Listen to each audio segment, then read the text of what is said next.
big six film studios, Sony, News Corp, Walt Disney Company, Time Warner, Viacom and General Electric have a worldwide market share of over 90%. Their culture is corporate culture, money culture, profit before people culture. It supports and reinforces the values most important to the survival of its own culture and marginalizes and ignores the plurality of cultures that challenge its dominance. But let's make our own culture, a do-it-yourself culture.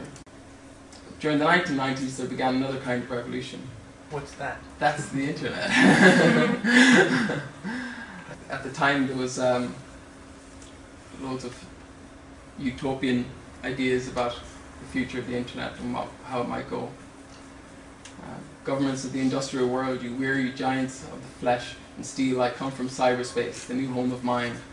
On behalf of the future, I ask you of the past to leave us alone. You are not welcome among us. You have no sovereignty where we gather. What is the commons? So what the commons was it was a common resource that people could take from, people were to take, sort of maintain and take care of. The enclosures movement was the keystone, the beginning of the notion of private property, corporations and intellectual property law. Under this process, there were over 5,000 individual enclosure acts and 21% of land in England was enclosed.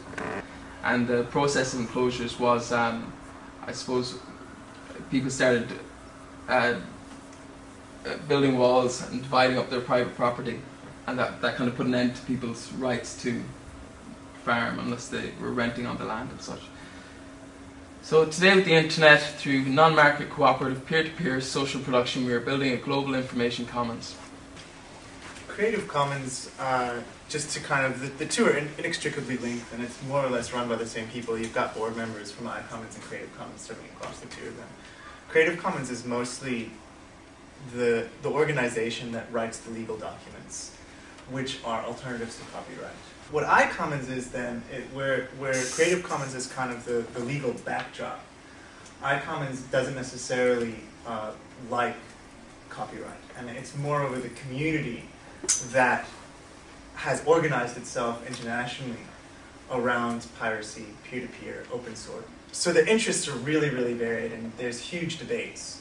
But I mean, even then, like they're quite interesting. They're really, a lot of them are, you know, the age range is really interesting too. I mean, the executive director of iCommons is like 25, whereas the executive director of Creative Commons is in his 60s. I mean, here's the thing that we haven't discussed is that there's about 5 licenses within Creative Commons, depending on the level of sharing you want to do, and you can choose which are best for your artwork. And you know, there are some that say this is the only one you must do, straight through to, you know, you have to make the choices that are best for the work. Yeah.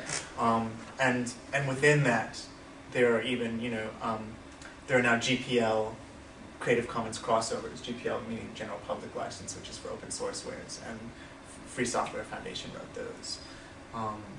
And you've got people who will give their stuff away for free, but then have a very restrictive license, straight through to people who won't give their stuff away for free, will only sell it. But then once it's sold, you can give it away as much as you want, and there's no restrictions.